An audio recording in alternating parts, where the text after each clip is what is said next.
और चौधरी साहब भी चलो तो भाई क्या कर सकते हैं। चौधरी साहब के 10 MLA हैं, 2 MP है, 1 मिनिस्टर है, तो वो जो है मुझे कुछ लग नहीं रहा कि वो कुछ कर पाए। गन्ना भाव की आप बात आज के समय कैसे देखते हैं कि जो मांग उठ रही है? टिकट पिछली बार भी हमने मांगा था, किन्हीं कारणों से चलो नहीं मिल पाया, क्योंकि हमारे से वरिष्ठतम थे राज्यपाल बालियान जी। हम तो चौधरी साहब मुख्यमंत्री बन जाए आगे आने वाले टाइम में। अगर चौधरी साहब जयंत चौधरी जी अगर मुख्यमंत्री बनेंगे तो पश्चिम उत्तर प्रदेश के किसानों को और उत्तर प्रदेश के किसानों को किसी भी भाव के बारे में सोचने की जरूरत ही नहीं।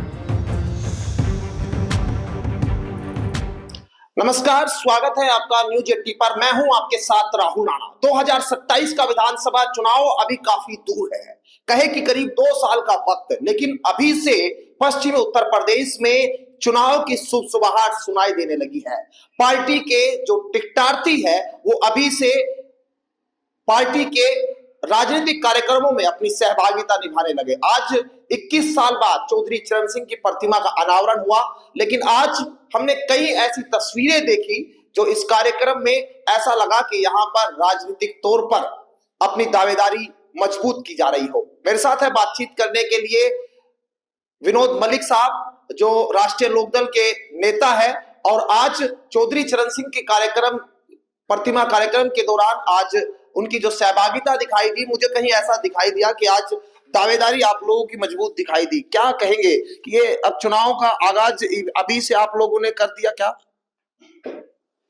देखो राणा जी, ये तो बिल्कुल दिखाई दे रहा है यहाँ पर क्षेत्र में, क्योंकि क्षेत्र की जनता हमें हमेशा चाहती है, क्योंकि हम ब्लॉक प्रमुख रहे हैं, पहले भी रहे हैं, बीच में रहे, अब ब्लॉक प्रमुख है वर्तमान में। तो हमारा जो है, जब कई योजनाओं से ब्लॉक प्रमुख हम लगातार है, तो क्षेत्र की जनता हमें समझती है। और भली भांति जितना हमने विकास यहाँ पर कराया है, मैं समझता हूँ कि अब की बार हमारी दावेदारी निश्चित है और हम पूरा प्रयास करेंगे। और चौधरी साहब से हम जो है पूरी ताकत पब्लिक के माध्यम से, अपने माध्यम से, और जो जनता जो चाह रही है सब दिखाने का काम करेगी। और चौधरी साहब को पूरा विश्वास में लिया जाएगा कि वास्तव में ये सीट हम निकाल करके RLD को बहुत ही अच्छे तरीके से देंगे। तो बुढ़ाना क्षेत्र में मान ले कि आप रालोद से टिकट के लिए दावेदार हैं? बिल्कुल, इसमें कोई शक नहीं। देखो, हम टिकट पिछली बार भी हमने मांगा था, किन्हीं कारणों से चलो नहीं मिल पाया, क्योंकि हमारे से वरिष्ठतम थे राज्यपाल बालियान जी, और वे कह भी रहे थे कि भाई हमारा तो लास्ट है, अब की बार तो हम हमें चुनाव लड़ाया जाए। तो सबकी सहमति थी, हम सब लोग उनके साथ थे, चुनाव लड़ाया था उनको। हमने कहा ठीक है भाई, इनको मौका दिया जाए, क्योंकि 2-3 बार भी चुनाव हार चुके थे। हम सब उनके साथ थे, हमने उनको चुनाव लड़ा था RLD से। और आज जो है रैली हुई, इसमें मैं ज्यादा नहीं कहूंगा, पर इस क्षेत्र में ब्लॉक प्रमुख होने की हैसियत से, क्योंकि हमारा ब्लॉक सबसे बड़ा ब्लॉक है, बराबर का ब्लॉक इससे 1/2 है, वहाँ 70 मेंबर्स है और यहाँ 140 है, तो ये डबल है। और सबसे बड़ा ब्लॉक है इस जनपद का, मुजफ्फरनगर का। और ये बुढ़ाना विधानसभा क्षेत्र 75% कवर करता है, 25% में शाहपुर ब्लॉक है।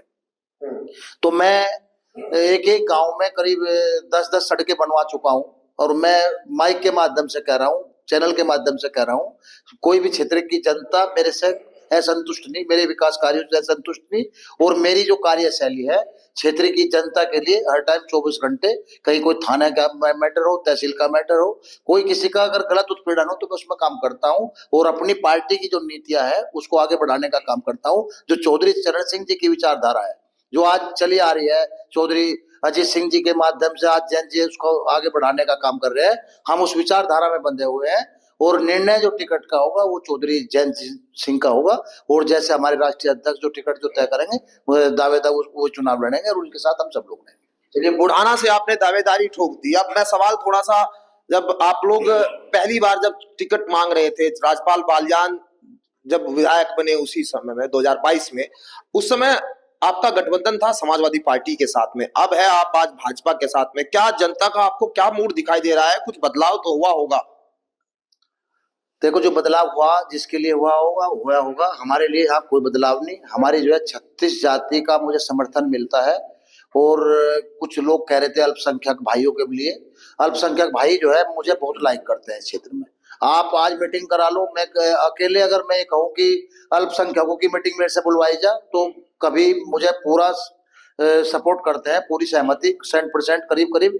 एक मीटिंग बुलवा करके देख लो आप राहुल भाई, कभी आप आ जाओ उस मीटिंग में, मुझे कहो कोई मीटिंग बुलाओ, मैं आपको दिखा देता हूँ, सब लोग मेरे साथ हैं। मैं ये कहता हूँ अगर मुझे टिकट हुआ, चौधरी साहब ने मुझे टिकट दिया, तो यहाँ पर जो है सामने वाला कोई चुनाव लड़ने के लिए सोचना पड़ेगा कि हम विनोद मलिक के खिलाफ चुनाव लड़े ना लड़े, उसको सोचना पड़ेगा, कई बार सोचना पड़ेगा। अभी बुढ़ाना से मैं देख रहा था जब वो आमिर आलम साहब और उनके बेटे शामिल हुए तो बुढ़ाना से उन्होंने उनके जो नवाजिश आलम है उन्होंने भी दावेदारी ठोक दी। यानी अभी रालोद की तरफ से आपकी दावेदारी पहली सामने आई, इधर से आजाद समाज पार्टी से। वो अगर चुनाव होता है तो किसके बीच में आपको देखते हैं, उन्हीं के बीच में हो रहा है या सपा, या किसके बीच में आपको लगता है? आज की स्थिति क्या नजर आ रही है आपको? आज की स्थिति तो आपने देख ली। आज की स्थिति तो ये कहती है कि मैं अकेला चुनाव में हूं, मेरे सामने कोई चुनाव में ही नहीं, दोनों कोई भी लड़ो। मैं तो बिल्कुल खुले से कहता हूं, क्योंकि लोग, जनता क्षेत्र की मुझे लाइक करती है, मुझे पसंद करती है, और मैं लोगों के बीच में हूं और लगातार विकास कार्यों को जो है लगातार गति दे रहा हूं, और खिलाड़ियों को जो है बड़ा नजदीक से जो मैं जाता हूं, आज खेल का जो उद्घाटन करता हूं कार्यक्रमों का, अब मैं अपना उसके माध्यम से आप लोगों को बहुत इसको स्पीड से इलेक्ट्रॉनिक मीडिया के माध्यम से मैं इसको आगे प्रचार करने का काम करूंगा। और युवा वर्ग जो है मेरे क्षेत्र का वो मुझे लाइक करता है, क्योंकि मैं खेल में भी बहुत बढ़ावा, कबड्डी हो, वॉलीबॉल हो, क्रिकेट हो, मैं सभी उसमें जाकर के लोगों को, बच्चों को, अपने जो युवा है उनको प्रोत्साहित करता हूँ, और जो उनको जो उचित इनाम है वो देने का काम करता हूँ। अच्छा मलिक साहब, एक आखिरी सवाल गन्ना किसानों को लेकर मैं पूछना चाहता हूं। आप आज क्या सोचते हैं गन्ना भाव को लेकर, क्योंकि आप भी रालोद नेता है, आज के समय में सरकार में आप लोग सहयोगी है, गन्ना भाव की आप बात आज के समय में कैसे देखते हैं कि जो मांग उठ रही है? देखो, हमारे जो नेता हैं राष्ट्रीय लोकदल के राष्ट्रीय अध्यक्ष चौधरी जयंत सिंह जी, जो आज भारत सरकार में मिनिस्टर है, और आप लोग समझते होंगे जो हमारे एमएलए हैं, 9-10 एमएलए हैं प्रदेश में, और हमारा एक कैबिनेट मंत्री है। अगर चौधरी साहब ने कई बार बात की, कई बार वार्ता की मुख्यमंत्री जी से, कोई बात तो अपनी रख सकते हैं, राष्ट्रीय लोकदल अपनी बात कह सकता है। नहीं, पश्चिमी उत्तर प्रदेश किसान गन्ना क्षेत्र है, तो हम चाहते थे कि यहाँ पर भाव बढ़े, हम भी चाह रहे थे कि कार्यकर्ता चाहता था, और चौधरी जयंत सिंह जी ने बहुत प्रयास किया, परंतु उस अनुरूप जो है हमें जो रिजल्ट मिलना था वो नहीं मिला। और चौधरी साहब भी, चलो भाई क्या कर सकते हैं, चौधरी साहब के 10 एमएलए हैं, 2 एमपी है, 1 मिनिस्टर है, तो वो जो है मुझे कुछ लग नहीं रहा कि वे कुछ कर पाए, परंतु उन्होंने कोशिश बहुत की। अगर क्षेत्र की जनता, पश्चिम उत्तर प्रदेश का गन्ना किसान या और किसान मजदूर, सबको सोचना चाहिए कि अगली बार राष्ट्र आरएलडी को सीट ज्यादा दे, जिससे हमारी सहभागिता ज्यादा हो और दबाव ज्यादा हो, तो हम गन्ने का भाव, फिर हम तो चौधरी साहब मुख्यमंत्री बन जाए आगे आने वाले टाइम में। अगर चौधरी साहब, जयंत चौधरी जी अगर मुख्यमंत्री बनेंगे तो पश्चिम उत्तर प्रदेश के किसानों को और उत्तर प्रदेश के किसानों को किसी भी भाव के बारे में सोचने की जरूरत ही नहीं, सबको पूरा भाव मिलेगा, और जो डिमांड होगी उसके अनुसार हम पूरे करने के काम करेंगे, किसानों को पूरा खुश करके रखेंगे। बड़ी बात कह रहे हैं आप, मुख्यमंत्री बनेंगे, कोई मुख्यमंत्री बनेंगे उसके बाद में मतलब जो है किसानों को मिलेगा गन्ने का भाव, क्योंकि 24 में भी बहुत चर्चा हुई कि गन्ना 400 पार, जयंत चौधरी जी भी कह रहे थे कि भाई 400 पार 400 पार।